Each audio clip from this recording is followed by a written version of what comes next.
Olá pessoal, tudo bem? Seja muito bem-vindo, seja muito bem-vinda à Semana do SPSS. Muitíssimo obrigado por ter se cadastrado, muitíssimo obrigado por estar aqui. Estou bastante ansioso para esse evento. A gente já está divulgando ele, né, há mais ou menos um mês e pouco. Muitas pessoas também se cadastraram há bastante tempo, né, e estavam ansiosos aí para que a gente começasse. Se você não me conhece, meu nome é Bruno Damasio, eu sou fundador do Psicometria Online, que é um portal de divulgação do conhecimento em psicometria e análise quantitativa de dados. E a Semana do SPSS é um dos eventos que a Psicometria Online faz, né? Então, algumas vezes por ano, a gente faz eventos como esse para que a gente possa, né, ampliar a formação de pesquisadores de todos os lugares do Brasil e até mesmo de outros países. A Semana do SPSS, com certeza absoluta, é o maior evento que eu já promovi aqui pelo Psicometria Online. São mais de 6 mil alunos cadastrados, né? Então é muito legal ver que o objetivo, né, de disseminar esse conhecimento, disseminar essa formação, ele realmente está sendo cumprido, atingindo tantas pessoas, tá? Então, essa semana, pessoal, ela vai ser bastante intensa, tá? E para você não se perder, né? A gente mandou para todos vocês que estão cadastrados aqui um guia, né, um e-book, onde a gente explica, né, o passo a passo de como vai ser a semana, como é que as aulas vão se dar, quais são os conteúdos que você vai aprender, tá? Então fique atento ao seu e-mail, fique atento ao grupo do WhatsApp, porque por lá a gente vai mandar, né, uma série de materiais, tá?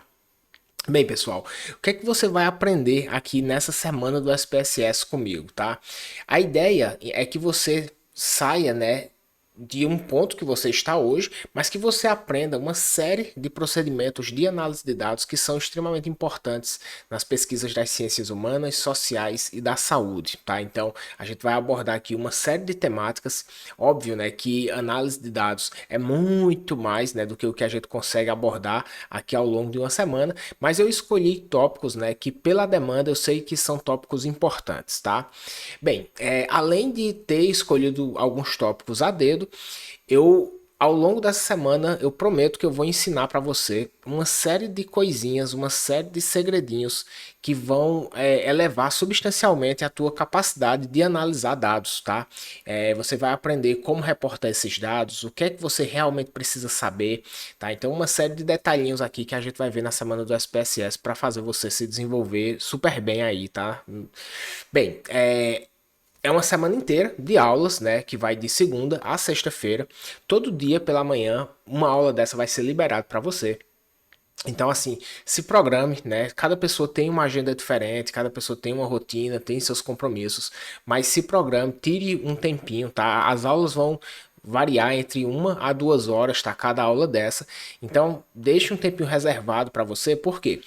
Depois que acaba, né, a semana do SPSS aqui no dia 12, as aulas vão ficar no ar por pouco tempo, tá? Então é importante que você se organize, organize a sua agenda para que você possa assistir essas aulas ao longo dessa semana, tá bom?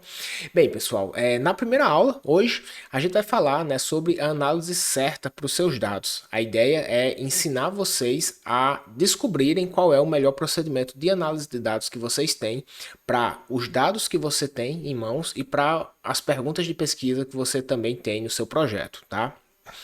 Depois, pessoal, a gente vai falar sobre correlação, mas não exatamente só correlação, né? A ideia é falar aqui uma série de segredinhos da correlação, uma série de detalhes, né, que vai fazer com que você não só aprenda a fazer correlação, mas aprenda a fazer isso aqui de forma bem sofisticada, por assim dizer. Depois a gente vai ter uma terceira aula, onde a gente vai falar sobre teste T e ANOVA. Se você não sabe o que é isso, né? Fica tranquilo, a gente vai abordar com bastante calma. Mas teste T e ANOVA são técnicas para comparar grupos, tá? E essas técnicas elas têm alguns pressupostos que na maioria das vezes não são acatadas, né, nos nossos bancos de dados da vida real. Só que existem formas, né, metodologicamente corretas da gente corrigir essas falhas nos pressupostos, né? Então, o título da nossa aula da quarta-feira é Teste T e ANOVA para dados problemáticos, né? Você vai aprender a corrigir esses problemas. Depois, na aula 4 a gente vai ter, né, um teste chamado Q-quadrado, que é um teste de associação entre variáveis categóricas para duas e múltiplas categorias, né? Existem alguns detalhes aqui quando você só tem duas categorias nas suas variáveis categóricas. Existem alguns outros detalhes, né, que você para quando você tem uma variável categórica que a gente chama de politômica, né, que tem várias categorias. Então você vai aprender a fazer isso aqui direitinho. E depois, na sexta-feira, a gente vai abordar a regressão linear, simples e múltipla, tá? Então, uma série de detalhes aqui das regressões, né, principalmente da regressão múltipla, que é um pouquinho mais complexa, mas não se preocupe porque isso aqui tudo vai ser abordado de forma extremamente didática, simples e fácil de você aprender, tá? A minha meta é que você se desenvolva aproximadamente 2 anos em uma semana, tá? Eu sei que é uma meta ousada, mas o que é que acontece, pessoal? Muita gente que começa a estudar análise de dados, que começa a trabalhar com pesquisa quantitativa, sente uma enorme dificuldade em se desenvolver, uma enorme dificuldade em aprender, porque geralmente os capítulos dos livros eles são bem complexos, né? Trazem um monte de fórmula, mas de tudo isso que você aprende para o que você executa na sua vida de pesquisador, tem uma diferença gritante, tá? Então a ideia é que essa semana aqui a gente consiga condensar absolutamente tudo que tem sobre esse tema, mas que a gente aborde, né, basicamente aquilo que você de fato usa nas pesquisas científicas, tá? Que você usa no seu trabalho.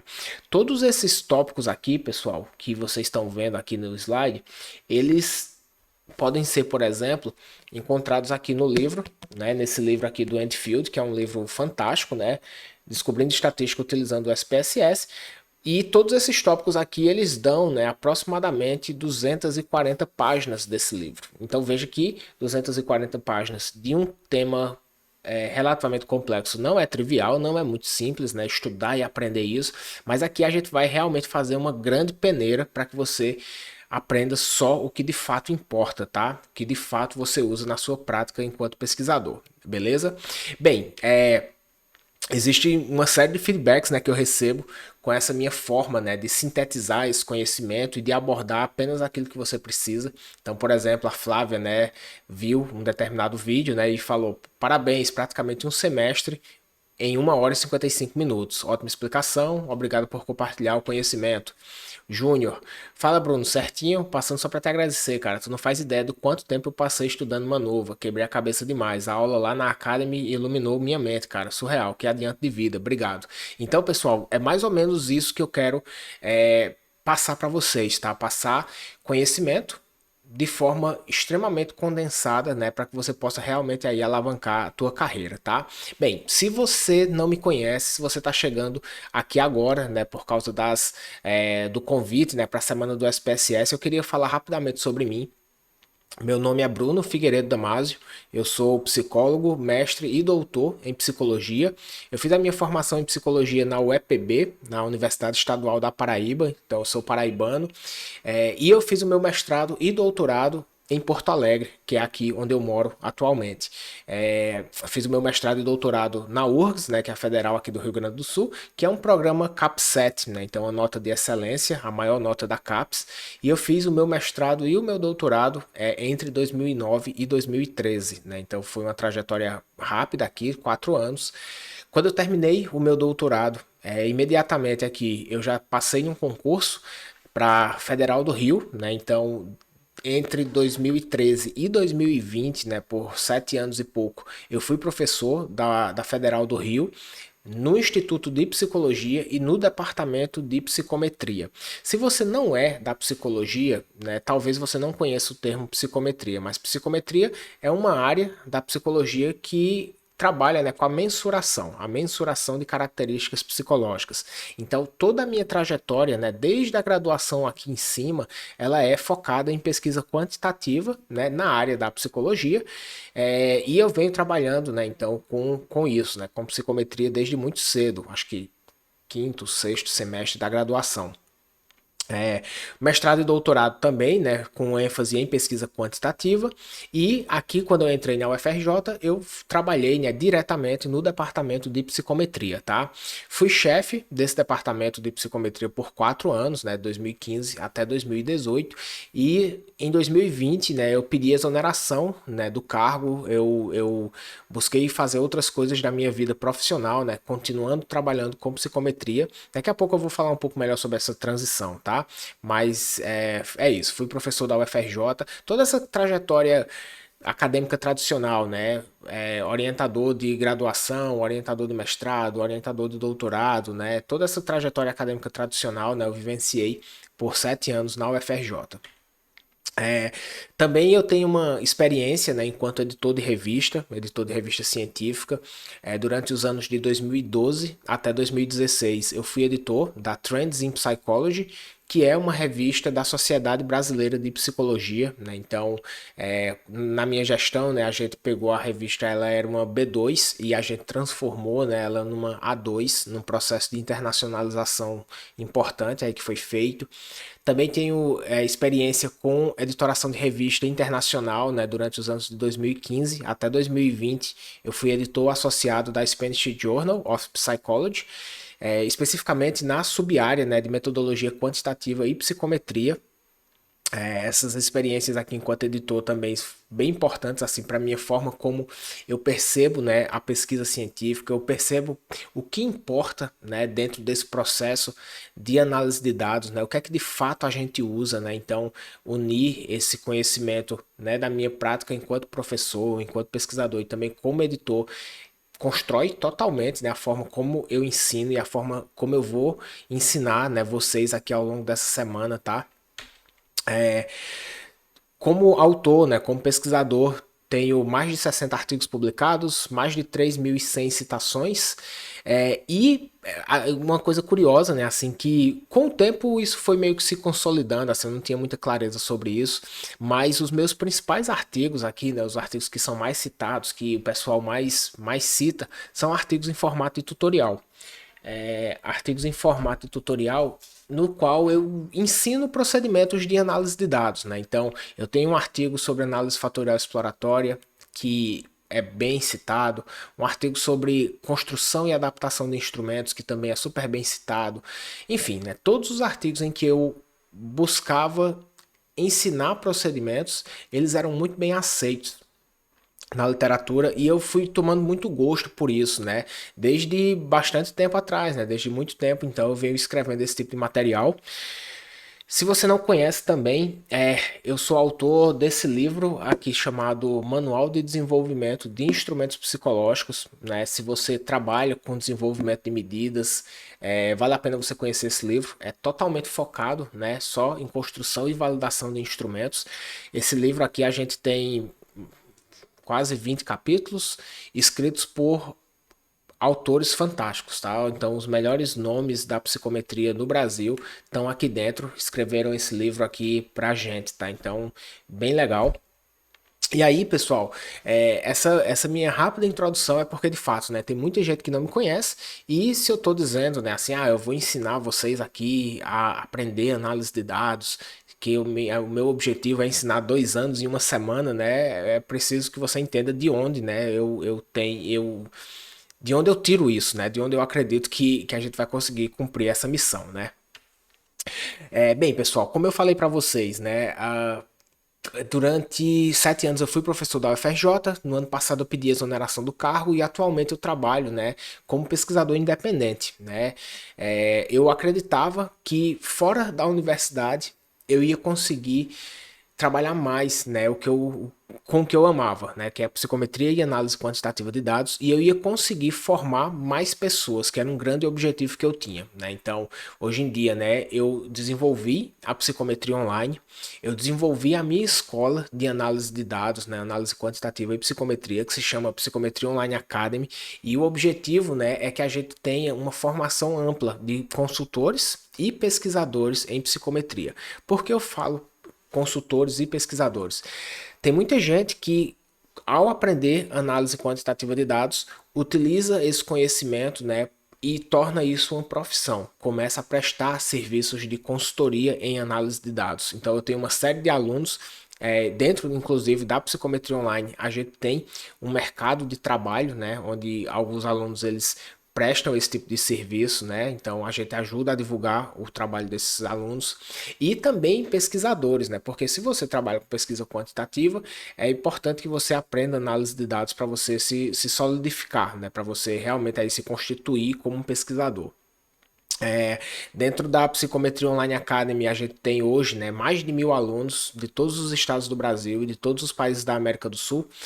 A gente tem também brasileiros que moram fora, Inglaterra, Estados Unidos, uma série de alunos portugueses e também uma coisa que me dá muita alegria é ver a Psicometria Online e a Psicometria Online Academy chegando, né, em vários países africanos de língua portuguesa, como Moçambique, Angola, Cabo Verde. Então é um projeto aí que existe há menos de um ano. A gente começou a Psicometria Online e a Psicometria Online Academy agora, né, em janeiro de 2021, mas o projeto já está ganhando bastante força, tá? E isso, pessoal, é uma missão, tá? Para mim. Antes de a gente falar especificamente sobre esse tópico da aula de hoje, eu queria explicar o porquê, né? Eu tô feliz de você ter se cadastrado, porque eu tô feliz com a abrangência que esse evento tomou, porque ele tem uma razão, tá? Quando a gente aprende análise de dados, a gente geralmente, né, se você está na vida acadêmica, você não deve querer aprender análise de dados só por aprender, né? A análise de dados ela é uma ferramenta e essa ferramenta ela pode ser utilizada, né, de N formas, nas quais eu vou abordar aqui duas, tá? Primeiro, se você trabalha com pesquisa quantitativa, saber análise de dados vai lhe tornar um pesquisador melhor, tá? Com muito mais chances e oportunidades. Vamos colocar isso aqui em contexto. Imagina que você está vendo duas pessoas, tá? Uma pessoa é uma cozinheira que já trabalha com cozinha há bastante tempo, que conhece vários pratos, conhece vários temperos, já viajou o mundo inteiro, né, experimentando novos sabores, testando novas composições. Enfim, tem uma ampla experiência na cozinha, tá? E você tem uma outra pessoa que não tem experiência nenhuma na cozinha, que sabe muito pouco sobre prato, não conhece temperos, nunca viajou o mundo para experimentar novos sabores. Quando você pensa nessas duas pessoas, qual é a que você acredita que vai ter mais capacidade de elaborar um prato novo, mais sofisticado e mais saboroso? Aquela pessoa que já tem experiência ou aquela pessoa que não conhece? Bem, certamente você está me dizendo, né? Acredito eu, que você está me dizendo que o cozinheiro experiente ele é capaz de elaborar pratos melhores, pratos mais sofisticados. Na pesquisa quantitativa é exatamente a mesma coisa, tá? Se você trabalha com análise de dados, desculpa, se você trabalha com pesquisa quantitativa, aprender análise de dados é imprescindível para a tua carreira, tá? Por quê? Porque se você sabe análise de dados, você vai ter uma série de benefícios, como por exemplo, você vai ganhar autonomia na sua pesquisa, você vai ter independência, não vai mais depender de ninguém, não vai ficar tendo que pedir favor. Você consegue tocar a sua pesquisa no seu tempo, tá? É óbvio, né, que quando a gente pensa, né, no processo de, principalmente, né, do mestrado e no doutorado, você não tem muito tempo a perder, porque é o espaço, né, para você construir o seu currículo e depois que você termina esse processo, você vai, né, aí buscar as vagas, buscar as oportunidades, né? Então, 2 anos de mestrado, geralmente 4 anos de doutorado, é o tempo que você tem para você fazer tudo, né, tudo que você pode para que você tenha um currículo competitivo daqui a pouco, lá na frente. Bem, então se você tem autonomia e independência, você consegue, né, organizar sua carreira na sua velocidade, sem depender de ninguém, sem nenhuma amarra, tá? Se você for dedicado, você vai conseguir fazer projetos melhores, você vai conseguir escrever mais artigos, você vai conseguir publicar mais e melhor, tá? Então isso tem um impacto muito grande na construção do teu currículo, beleza? Bem, o segundo grande benefício de você saber análise de dados é porque você consegue pensar em problemas de pesquisa muito mais complexos. Pensa na analogia que eu fiz com o cozinheiro, tá?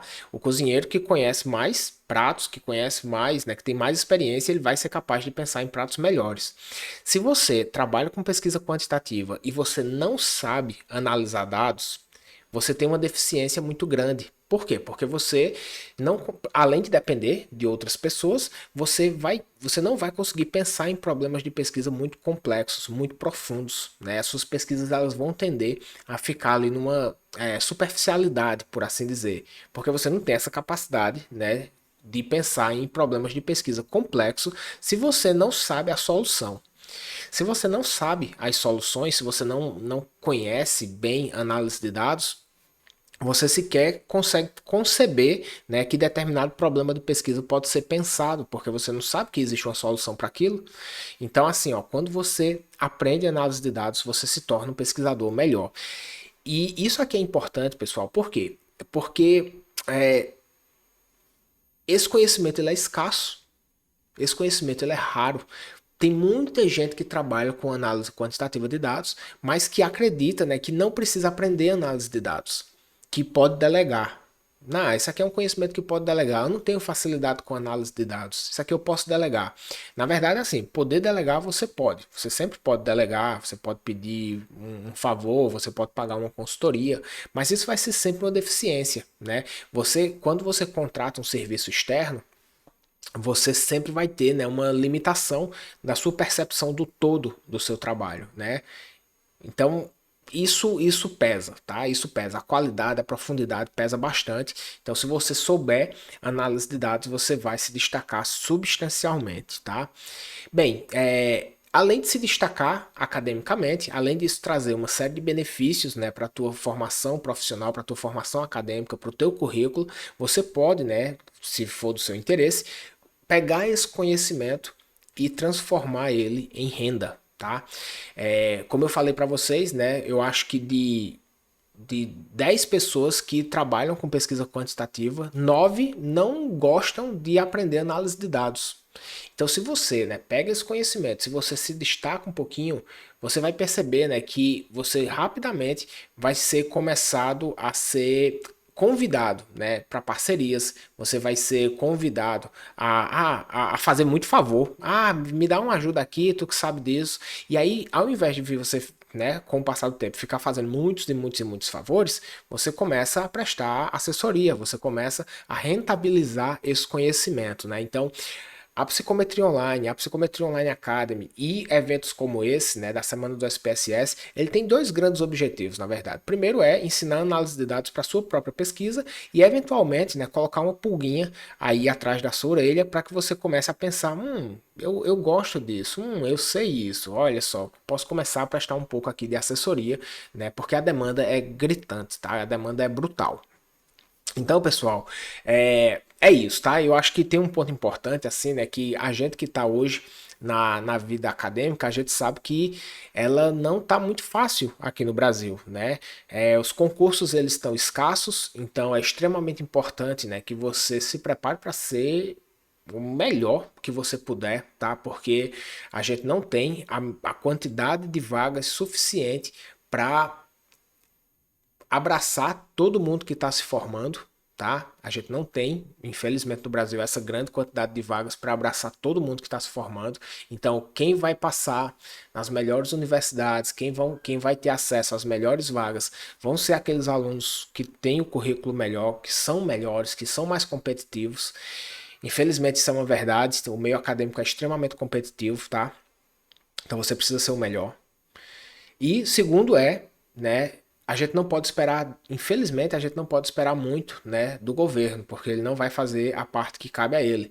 Então, você está vendo uma série de cortes, né, de bolsas, uma série de cortes em tudo que diz respeito, né, ao progresso da ciência no Brasil. Então, você precisa começar a fazer o seu, tá? Não dá pra gente esperar muito, tá? Então, assim, ó, eventualmente começa a pensar em trabalhar com consultoria em análise quantitativa de dados, tá? Isso é um tremendo de um oceano azul aqui no Brasil, que tem pouquíssimas pessoas navegando. O oceano é tão grande que você não vê ninguém, por assim dizer, prestando esse serviço na magnitude que, que a demanda exige, tá? Então isso é um oceano azul. Fica de olho nisso, tá? Bem, pessoal, agora a gente vai falar sobre a análise certa para os seus dados. Vamos começar aqui a nossa aula, de fato, tá? Para a gente realmente aqui dar início à semana do SPSS. Deixa eu só tomar uma aguinha aqui. Bem, análise certa para os seus dados. Por que, pessoal? Por que eu escolhi esse tema aqui para ser a nossa primeira aula? Por um motivo muito simples, tá? Tem muita gente que não sabe, né, quais são os procedimentos mais adequados para você utilizar em determinado cenário.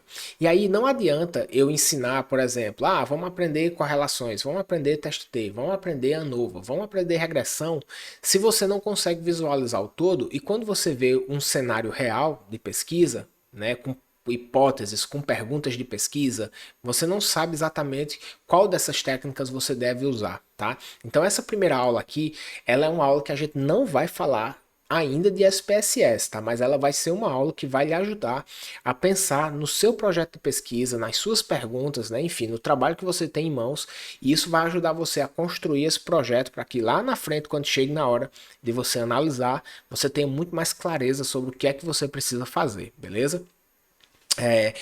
Bem, análise de dados, né? Aprender análise de dados é sempre. A análise de dados é sempre uma ferramenta, tá? Ela é sempre uma ferramenta.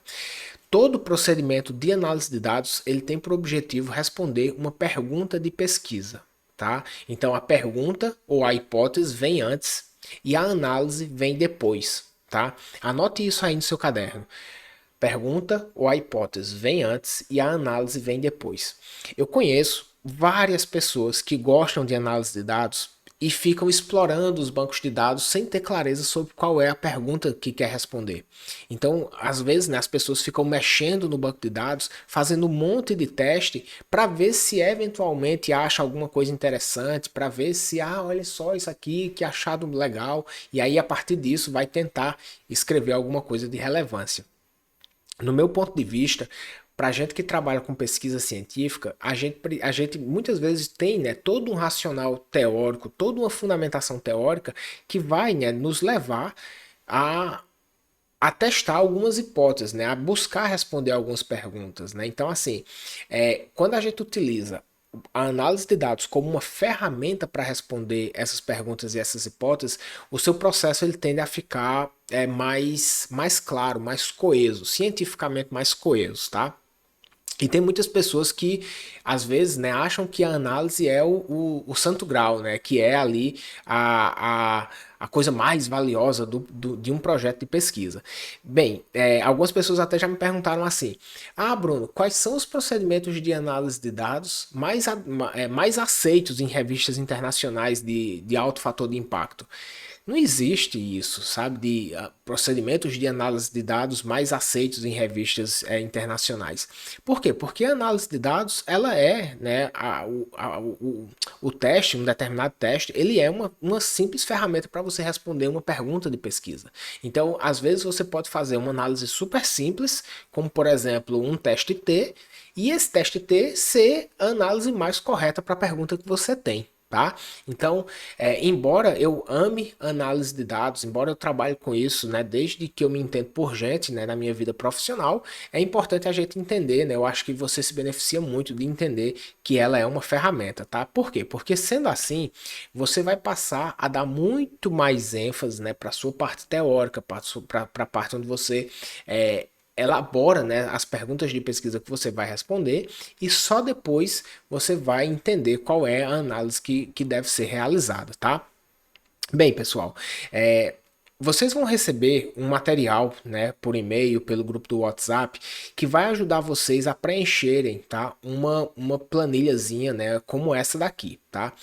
Nessa planilha, pessoal, eu vou pedir, né, para que você faça uma lista de absolutamente todas as perguntas de pesquisa que você tem no seu projeto. Eventualmente, você pode colocar as hipóteses também do lado. E depois a gente vai aprender a preencher qual é a análise que deve ser realizada, tá? Então, vou dar um exemplo aqui, ó. Pergunta de pesquisa. Filhos de pais separados têm maior nível de ansiedade do que filhos de pais casados? E aí, eventualmente, eu posso ter uma hipótese, né? Não há diferença nos níveis de ansiedade entre filhos de pais separados e filhos de pais casados. Então veja que eu tenho uma pergunta de pesquisa e essa pergunta de pesquisa vai ser respondida através de um procedimento de análise de dados. Que procedimento de análise de dados é esse? Bem, para a gente descobrir esse procedimento de análise de dados, a gente precisa olhar a natureza das variáveis que a gente tem em mãos aqui, tá? Então, por exemplo, ó, eu tenho pais separados e pais casados. Então eu tenho uma variável aqui que é uma variável de categórica, né, nominal, de dois níveis aqui, estado civil. Depois eu tenho aqui uma variável que é a ansiedade, né? A ansiedade é uma variável contínua, uma variável crescente. Então você vai aprender a olhar para as variáveis que você tem, descobrir qual é a natureza, né, dos seus dados e a partir disso você descobrir qual é a análise que deve ser realizada, tá? Por hora, o que é que eu vou pedir para você fazer? Você assista essa aula, tá? Depois que ela terminar, você pega o seu projeto, você pega o e-book que a gente te mandou e você vai preenchendo, tá? Essas perguntas e essas hipóteses aqui para depois você descobrir qual é a análise de dados que você vai realizar. Esse processo aqui de descoberta é o que a gente vai começar a ver a partir de agora, tá? Só um ponto importante, né? Um ponto extremamente importante. Isso precisa ser feito para todos os seus objetivos e perguntas de pesquisa, tá? Objetivos gerais e objetivos específicos. Por quê? Porque dentro do seu projeto ou dentro do artigo tem uma partezinha, né, que a gente chama de procedimentos de análise de dados. Então, nessa parte de procedimentos de análise de dados, você precisa explicitar, né, todas as análises que o seu projeto vai fazer e essas análises, né, elas precisam ser condizentes com as perguntas de pesquisa que você fez antes, né? Ali geralmente essas perguntas vêm no final da fundamentação teórica, né? Então assim, lá embaixo no método, nos procedimentos de análise de dados, isso precisa estar, ó, encaixado, tá, com as suas perguntas de pesquisa. E essa planilha vai te ajudar a fazer isso, tá bom? Bem, existem quatro tipos de variáveis, tá? De acordo com Stevens, né, isso é uma classificação extremamente bem aceita, né, na literatura científica. As variáveis elas podem ser classificadas em quatro grandes níveis. Um nível nominal, depois ordinal, depois escalar e depois uma escala de razão, tá? Uma variável de razão. O tipo de variável vai determinar a análise que você vai utilizar, tá? Então, a depender das variáveis que você tem no seu banco de dados, a depender das perguntas de pesquisa que você tem e das variáveis que essa pergunta de pesquisa insere, você tem, né, caminhos de análises diferentes, tá? Então, aqui, por exemplo, né, nesse primeiro exemplo aqui, eu tenho, ó, filhos de pais separados e filhos de pais casados. Então, veja que eu tenho uma variável aqui de estado civil.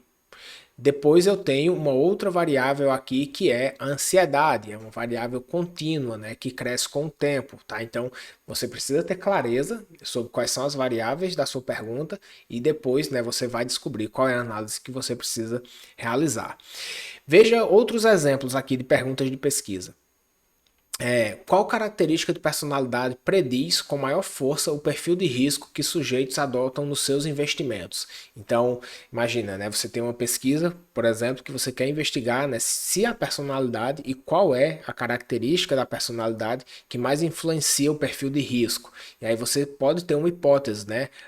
Abertura à experiência, que é uma característica de personalidade específica, é o principal preditor do perfil de risco. Então você tem aqui uma hipótese, aí você pensa, tá, e agora, né? Quais são as variáveis que eu tenho aqui, ó? Eu tenho personalidade, né, que prediz o perfil de risco. Então nesse exemplo aqui, eu tenho uma variável independente e uma variável dependente. Quais são as análises de dados, né, em que eu testo esse tipo de predição, onde eu testo essa associação entre VI e VD, tá? Então, aqui nesse caso especificamente, né, poderia ser feita uma regressão, tá? Uma regressão múltipla. A depender, né, da profundidade que você quisesse trabalhar, você poderia fazer uma modelagem por equações estruturais. Enfim, né, a ideia é que você aprenda, né, a simplesmente olhar uma pergunta e saber qual análise você vai fazer, beleza? Bem, como eu falei para vocês, a gente tem, né, então, esses quatro níveis aqui de variáveis. Isso aqui vai determinar o procedimento de análise de dados que você vai escolher. E para que isso fique muito claro na sua cabeça, a gente vai passar por cada um deles agora, tá? Com bastante calma, beleza? Bem, variáveis nominais, né? Uma variável nominal, ela é uma variável totalmente qualitativa, tá? Mas isso não quer dizer que a gente não pode fazer análises quantitativas, tá? Então isso é um mito que eu já queria que você apagasse da sua cabeça, tá? Se você já ouviu falar isso, né? Ah, mas uma variável qualitativa a gente não pode fazer análise de dados. Pode, desde que você, né, trabalhe essa variável do jeito certo, com os testes certos, e que você configure essas variáveis no seu banco de dados de uma forma correta, tá? Por hora, o que é que eu quero que você saiba? Que uma variável nominal, ela é uma variável totalmente qualitativa, e que a gente pega, né, por exemplo, uma variável nominal e a gente coloca alguns números nela, e esses números eles servem para classificação de pessoas, tá? Então, por exemplo, imagina que você está trabalhando, né, numa pesquisa e você coleta dados em vários países, tá? E aí você tem, por exemplo, uma variável no seu banco de dados que é nacionalidade. E aí você tem um brasileiro, dois argentino e três chinês. Veja que esses números, eles não são números que têm um significado matemático. Eles não têm, né, nenhum atributo matemático. Eu poderia, ao invés de colocar um brasileiro, poderia ter colocado dois como brasileiro. Argentino poderia ter sido um. Chinês poderia ter sido um. Veja que a gente não tem, né, nenhuma razão aqui para ter escolhido esses números, né? Esses números eles não têm um sentido matemático, então eles só servem para separar essas categorias, tá? Religião é outro exemplo de uma variável nominal. Católico, evangélico, protestante, budista, hinduísta, enfim, uma série de religiões. Você vai, né, no seu banco de dados numerar de acordo com a ordem, né, que tinha na sua planilha, né, de coleta de dados, mas veja que essa ordem, na verdade, ela nem sequer é uma ordem, né, não existe uma ordenação por algum critério, é simplesmente aleatório, tá? Então, as variáveis nominais, esses números atribuídos, ele não tem nenhum significado matemático, tá? Estado civil é outro exemplo, solteiro, casado, namorando, viúvo, noivo, você pode escolher números aleatórios para isso, tá? Sem nenhuma perda em termos de procedimentos de análise. Tá claro? Bem, agora a gente vai sair da variável nominal e a gente vai para a variável ordinal, tá? Na variável ordinal, a gente já tem de fato uma ordem aqui. O que é que significa essa ordem, né? Essa ordem vai dizer que uma categoria vale mais do que a outra, é mais do que a outra. Mas essa ordenação ela tem um sentido meramente ordinal e não métrico, tá? O que é que eu estou querendo dizer com isso? Veja que, por exemplo, né, você está assistindo uma corrida de 100 metros rasos, tá? E aí a pessoa chegou em primeiro lugar. Aí uma determinada pessoa chegou em primeiro lugar e uma outra chegou em segundo lugar e uma outra chegou em terceiro. Você, ao olhar simplesmente que uma chegou em primeiro, outra chegou em segundo e outra chegou em terceiro, você sabe a ordem de classificação dessas pessoas. Só que você não sabe o tempo da distância que uma chegou da outra. Foram segundos, foram milésimos, né, foi quanto tempo? Você não tem essa informação de distância muito clara, tá? Então a ordenação ela não traz informação precisa de distância, tá? Tão precisa assim. Um exemplo, né, de um banco de dados das pesquisas que a gente geralmente faz, por exemplo, é escolaridade. Escolaridade é uma variável ordinal. Então veja que você pode classificar, né, a escolaridade dos seus participantes de várias formas. Alguma delas é, por exemplo, ensino fundamental, ensino médio e ensino superior. Veja que quem tem aqui a pontuação 3, ensino superior, ele tem mais escolaridade do que quem tem a pontuação 2, e quem tem a pontuação 2 do ensino médio tem mais escolaridade do que quem tem apenas o ensino fundamental. Então aqui nas variáveis ordinais, essa ordem importa, tá? Essa ordem importa muito. Um outro tipo de variável ordinal, a gente costuma trabalhar, né, nas pesquisas com seres humanos, são as escalas do tipo Likert, né? As escalas do tipo Likert, elas são escalas de concordância, né, que variam, né, de discordo totalmente até concordo totalmente, de 1 a 5, né? Então isso aqui é uma escala Likert verdadeira, mas existem variações, né, temporais, por exemplo, Quantas vezes acontece com você determinada situação? Aí as pessoas respondem, nunca a sempre. Essa pontuação aqui, às vezes de ser de 1 a 5, vai de 1 a 7, de 1 a 9, de 0 a 10. Então existe uma série de variações. Veja que numa escala Likert ou do tipo Likert, você tem uma ordem aqui, né? Então se espera, né, que quanto mais você concorde com uma determinada frase, mais você vá marcando essa numeração aqui, tá? Só que a gente não pode dizer, dentro da escala Likert, que a diferença de 2 para 3 é a mesma diferença de 1 ponto, que seria de 4 para 5. A gente não tem essa propriedade matemática nos números de uma escala Likert, tá? Ela é totalmente ordinal. A gente também não pode dizer, né, que uma pessoa que marcou 4 tem o dobro de quem marcou 2. A gente não pode garantir isso, tá? Então a escala Likert ela é também uma variável ordinal. Bem, depois, pessoal, a gente vai ter, né, outros dois tipos de variáveis que são as escalares e a de razão, tá?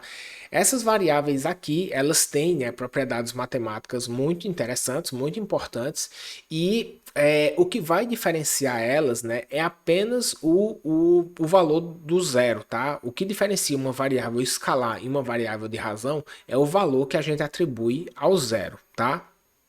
Bem, uma variável escalar e também uma variável de razão é o que a gente chama de variáveis métricas, tá? Onde os intervalos delas são sempre os mesmos, tá? Então, por exemplo, segundos. A diferença de 1 para 2 segundos é exatamente a mesma diferença do segundo 219 para o 220. É um segundo, tá?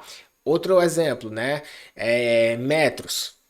Um metro é sempre um metro. Não importa se você está medindo uma parede de 2,5 ou se você está medindo uma parede de 4,7 metros. Um metro vai ser sempre um metro. Então veja que aqui a gente tem, né, o que a gente chama de uma variável métrica, tá? O que é que diferencia, né, então, a variável escalar da variável de razão? Como eu falei, é o zero, né? Mas vamos entender isso mais a fundo. Quando a gente pensa, por exemplo, né, em 0 graus Celsius, a gente está falando de ausência de temperatura?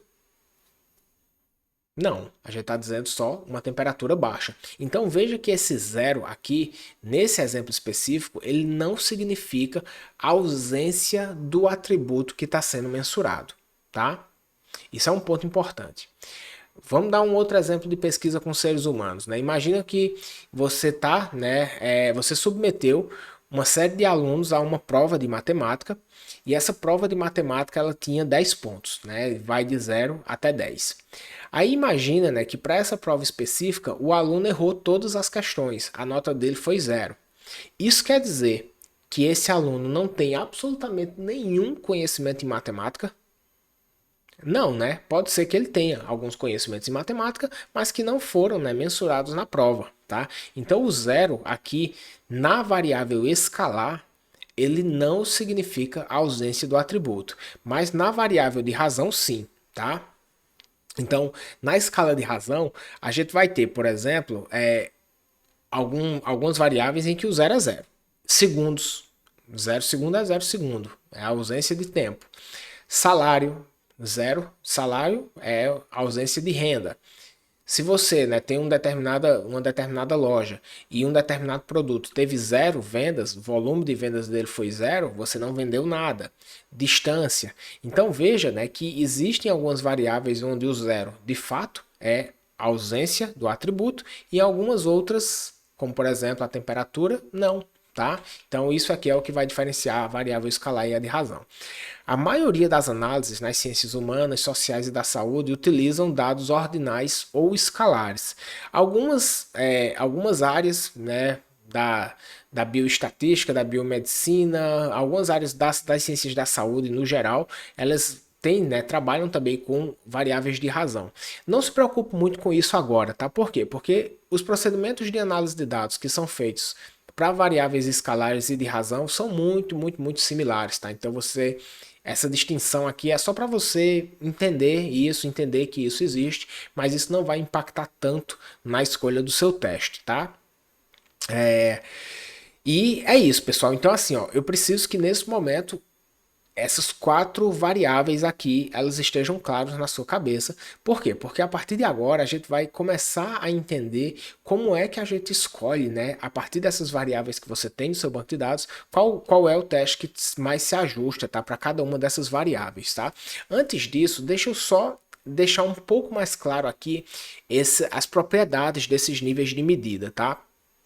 Então veja que a gente tem aqui, ó, nível de medida nominal. Aí você pensa o que é uma variável nominal? Ah, por exemplo, nacionalidade. Aqueles números lá eles servem para quê? Apenas para distinguir os participantes, né? Um brasileiro, dois argentinos, três chinês. Esse número ele é apenas uma distinção, tá? Numa variável ordinal, você vai ter uma distinção e você vai ter uma ordem. Por exemplo, escolaridade, ensino médio, desculpa, ensino superior é mais que ensino médio e ensino médio é mais que ensino fundamental.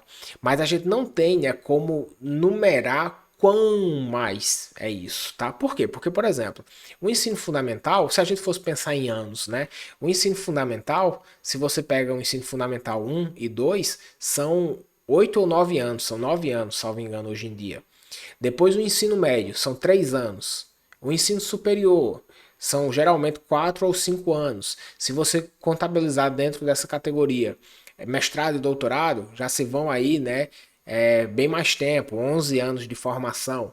Então veja que numa variável ordinal, como por exemplo escolaridade, você só tem uma ordem, mas você não tem, né, como é que eu posso dizer, uma precisão, né, matemática do que significa essas distâncias, tá? Depois a gente tem, né, variáveis escalares e de razão, onde a gente vai ter distinção, ordem e aí sim entra a distância, né? O exemplo que eu dei do metro, né? Um metro é sempre um metro. Uma diferença de 2 quilos, né, de 55 para 57 é a mesma diferença de 2 quilos de 61 para 63, por exemplo, tá? Então aqui nas variáveis escalares e de razão a gente tem, né, essa variável de distância aqui trabalhada, tá?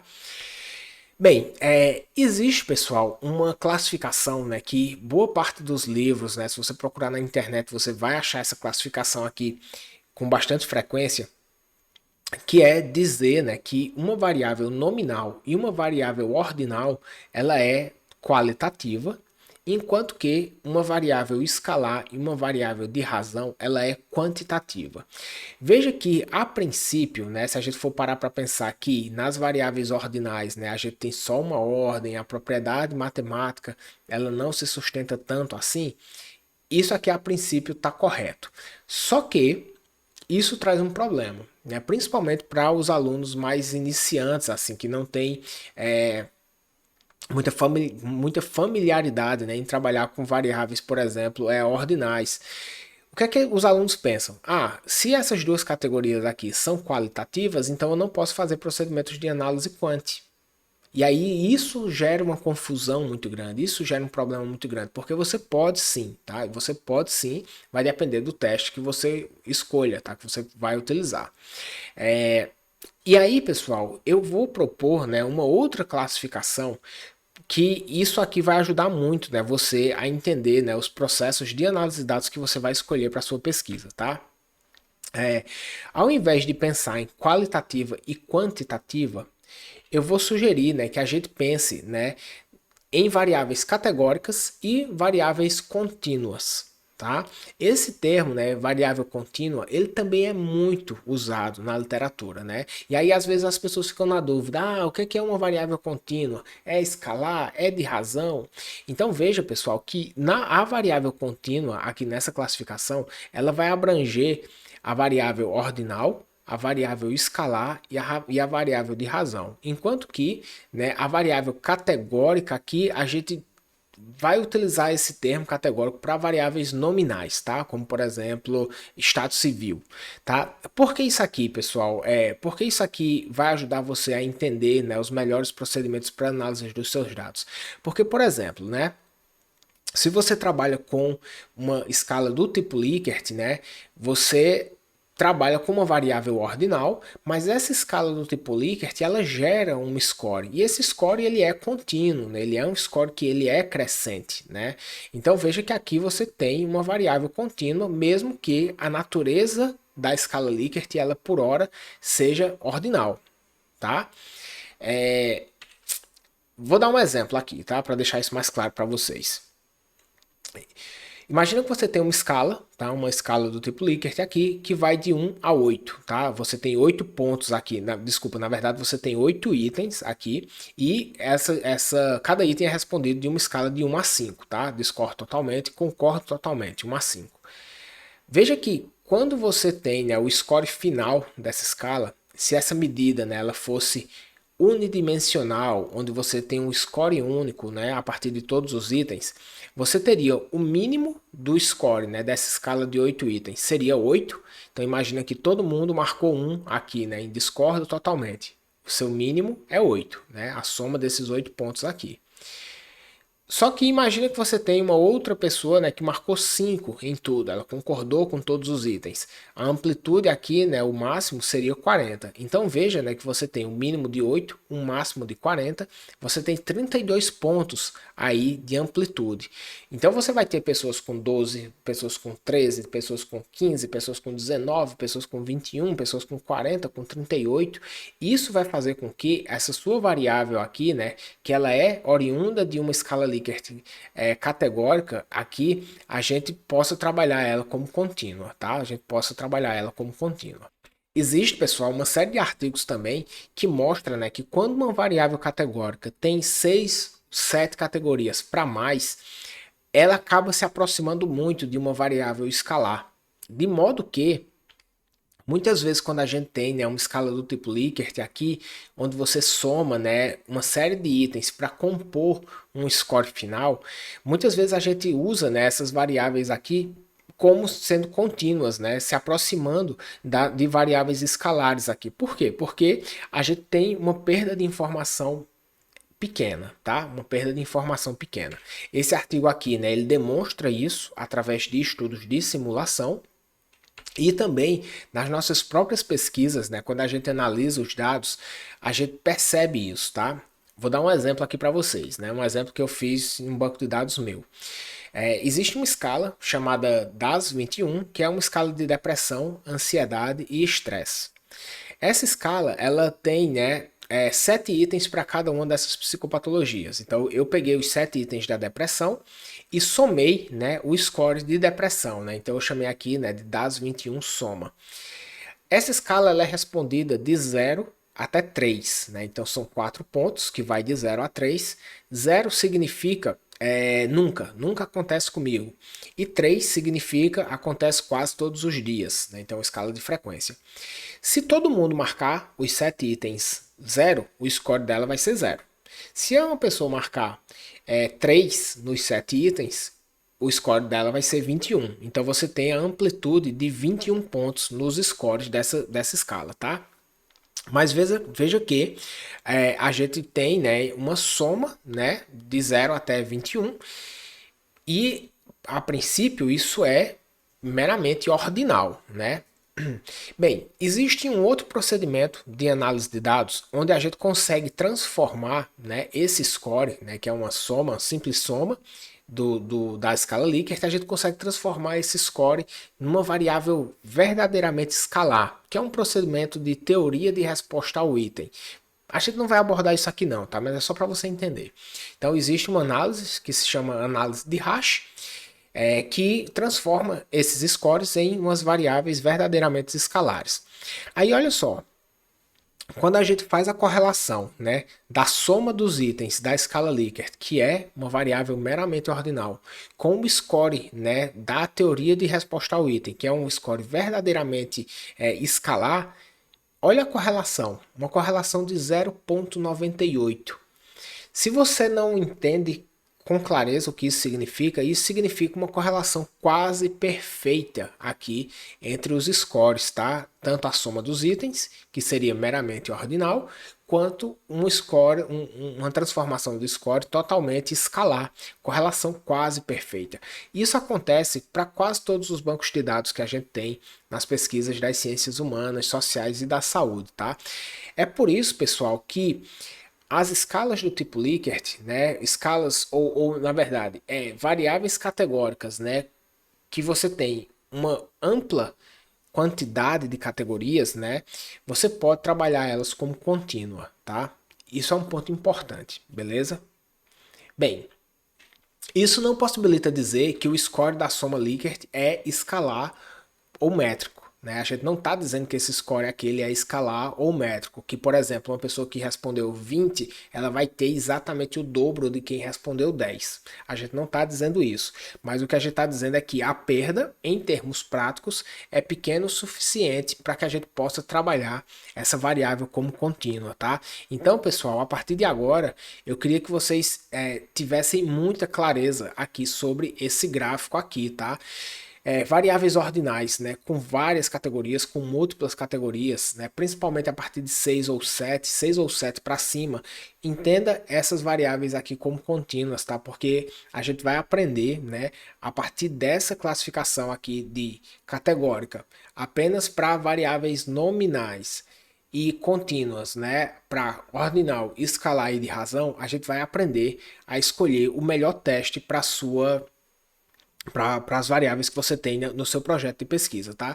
Então, olha só, eu mandei essa planilha aqui para vocês também, tá? Então, a gente vai abrir essa planilha aqui, vai fazer um exercíciozinho e eu quero que você, junto com o e-book que você recebeu, você faça esse exercício também, tá? De listar as suas perguntas de pesquisa, de entender, né, quais são as variáveis que você tem, qual é o tipo dessas variáveis, porque agora na planilha a gente vai aprender a escolher a análise certa para os dados. Essa planilha, então, aqui, pessoal, ela foi feita, né, com o objetivo de te ajudar a chegar, né, no teste mais adequado para os teus procedimentos de análise, tá? De acordo com as características das variáveis que você tem no seu banco. Bem, ela tem aqui uma série de perguntas, né, e você vai sendo dirigido, né, de acordo com a resposta que você dá para essas perguntas até a análise correta, tá?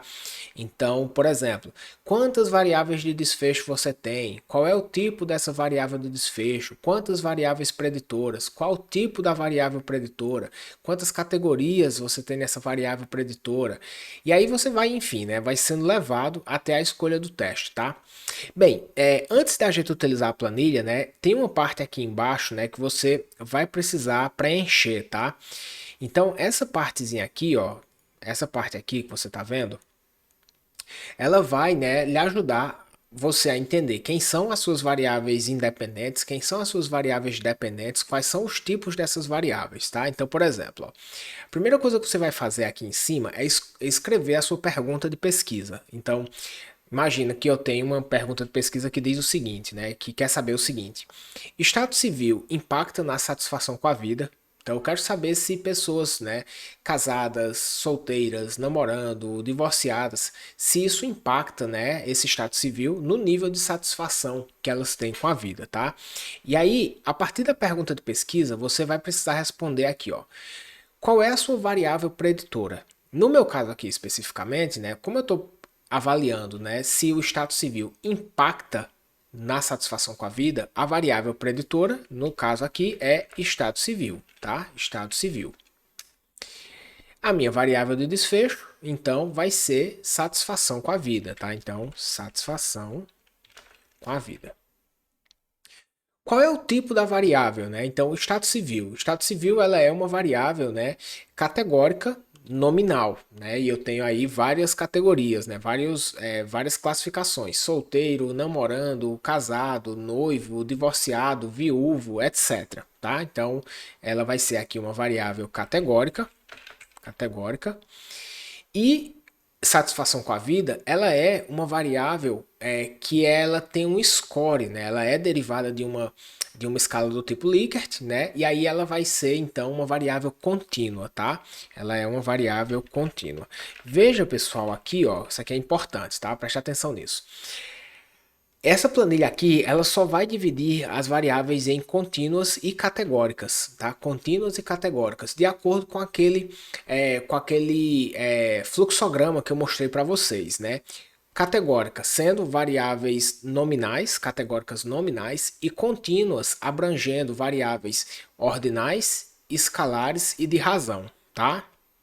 Então, com essa simplificação aqui, né, vai ficar bem mais fácil de você achar o teste mais adequado, tá? Então, veja só, a gente já preencheu aqui embaixo, né, já sabe quem é a nossa variável dependente, a nossa variável independente e quais são os tipos dela, né? E agora a gente volta aqui para essa planilha para encontrar o teste adequado, tá? Vamos lá. Quantas variáveis de desfecho você tem, né? Então, nesse nosso exemplo aqui, a gente tem uma variável de desfecho, que é a satisfação com a vida. Qual é o tipo da variável de desfecho? Ó, ela é uma variável contínua, tá? Então, contínua. Já estou aqui nessa seção amarela, tá? Depois, quantas variáveis preditoras você tem? Veja que a nossa variável é apenas uma aqui, que é estado civil, né? Então, eu só tenho uma variável preditora. Qual é o tipo desse preditor? Ah, ele é categórico. Então, ó, já estou chegando aqui. Se o preditor for categórico, quantas categorias ele tem? Ele tem mais de duas, né? No nosso caso, o estado civil tem várias categorias: solteiro, namorando, noivo, casado, divorciado, separado, viúvo, etc, né? Então, no nosso exemplo aqui, a gente poderia ter 5, 6, 7 categorias. Então, mais de duas categorias. Se o preditor é categórico, os mesmos participantes ou diferentes participantes são utilizados nas categorias. Então veja só, nesse nosso exemplo aqui de estado civil, são participantes diferentes. Por quê? Porque quem está classificado como solteiro não está classificado como viúvo, não está classificado como namorando, tá? Então cada participante tem uma classificação única, tá? Em alguns delineamentos, né, principalmente delineamentos de medidas repetidas, você tem os mesmos participantes que podem estar classificados em variáveis temporais, né? Então, às vezes você faz uma pesquisa, né, medidas repetidas, em que a mesma amostra, né, passa pelo procedimento várias vezes, né? Então, se você estiver trabalhando com medidas repetidas, você coloca aqui mesmos, tá? No nosso caso, não. É uma pesquisa transversal. Então, a gente marca aqui, né, que diferentes participantes estão nas categorias. E aí depois, né, a última pergunta é se os dados atendem aos pressupostos dos testes paramétricos, tá? Então, existem duas famílias de testes, a gente vai falar isso mais para frente, que são os testes paramétricos e os testes não paramétricos. Se os nossos dados, né, atenderem aos pressupostos dos testes paramétricos, um pressuposto, né, extremamente importante, né, é a distribuição de normalidade. Então, a gente diria, né, então, que a análise a ser utilizada para responder essa pergunta de pesquisa seria a ANOVA, né, uma ANOVA simples, uma ANOVA de um fator, né, que é a análise de variância. Se os nossos dados, né, não tivessem distribuição normal, a gente poderia, né, então ir para um teste de Kruskal-Wallis, tá? Que seria, né, a sua versão não paramétrica, tá? Então veja, pessoal, que respondendo essas perguntas aqui, sendo guiado aqui pela planilha, você sabe, né, que uma ANOVA ou um Kruskal-Wallis vai responder essa pergunta de pesquisa, beleza? Vamos fazer um outro exemplo. Tô gostando aqui da brincadeira. Vamos lá. Características de personalidade impactam no nível de risco de investimentos. Então, imagina que você tem essa pergunta de pesquisa aqui, tá? Deixa eu apagar tudo para a gente não se confundir. Então, olha só. Qual é a sua variável preditora? Nesse exemplo aqui, eu tenho características de personalidade, né? Que é a minha variável preditora. Qual é a sua variável de desfecho? Nível de risco. Nível de risco nos investimentos, tá? Características de personalidade. Qual é o tipo dessa variável? Bem, geralmente as características de personalidade, né, na psicologia, elas são trabalhadas, né, por meio de escalas, né, do tipo Likert. Então você vai ter um score contínuo, tá? Então a nossa variável aqui ela é contínua. Qual é o nível, qual é a variável nível de risco no investimento? Então imagina que você também, né, tinha uma escala para quantificar esse nível de risco, tá? Então imagina que o nível de risco também é uma variável contínua. Então veja que agora a gente tem duas variáveis contínuas, né? E vamos ver para onde é que isso aqui vai nos levar. Então olha só, quantas variáveis de desfecho? Eu tenho uma variável só de desfecho que é o nível de risco, tá? Então é uma. Qual é o tipo dessa variável de desfecho? Ela é uma variável contínua, tá? Depois, né? Quantas variáveis preditoras? Veja, as variáveis preditoras aqui, elas são características de personalidade. Geralmente, né, como eu disse, a gente trabalha com 5 características de personalidade, né, que é o modelo mais aceito da psicologia científica hoje. Então a gente teria, né, 5 variáveis preditoras para saber qual delas, né, impacta mais. Primeiro, se elas impactam e qual delas impacta mais, né? Então, 5 características de personalidade. Quantas variáveis preditoras a gente tem? Duas ou mais, tá? Qual é o tipo da variável preditora? Né? Ela é, veja só, uma variável contínua, né? Então eu estou aqui em variável contínua e aí, ó, ele já vai me levar diretamente aqui para regressão múltipla, tá? Então veja que uma regressão linear múltipla ela é um teste adequado para eu responder a pergunta de pesquisa sobre quais características de personalidade, né? E se as características de personalidade impactam no nível de risco de investimentos. É bem legal, né? Então veja, pessoal, que essa planilha aqui, ela foi baseada no livro do Enfield, né? O Enfield ele tem uma planilha semelhante a essa aqui, e eu fiz algumas pequenas adaptações, né? Coloquei aqui no formato de Excel para ficar mais intuitiva para você, tá? Então aproveite essa planilha, junto com ela, né? Você recebeu também um e-book onde você pode colocar aqui as suas perguntas de pesquisa, né? Depois você faz os testes aqui e vai colocar os procedimentos de análise mais corretos, tá? Então assim, ó, essa planilha aqui, ela é bem intuitiva, tá? Bem intuitiva mesmo, então aproveita ela, tá? Bem, pessoal, então, por hora, a gente termina aqui essa primeira aula, tá? Não vai embora ainda que eu quero te dar uns recados aqui importantes, tá? A gente termina essa primeira aula, a análise certa para os seus dados. Ao longo dessa semana, a gente vai ter uma série de aulas, né? Então, Segredos da Correlação é a próxima aula, onde a gente vai aprender correlação e a gente vai entender, né, a fundo uma série de conceitos importantes, né, para você interpretar melhor os seus procedimentos de análise de correlação, tá? Depois a gente vai passar para aulas, né, testes T, ANOVA, Q quadrado, regressões, e ao final dessa semana você vai estar sabendo realizar todos esses procedimentos de análise de dados.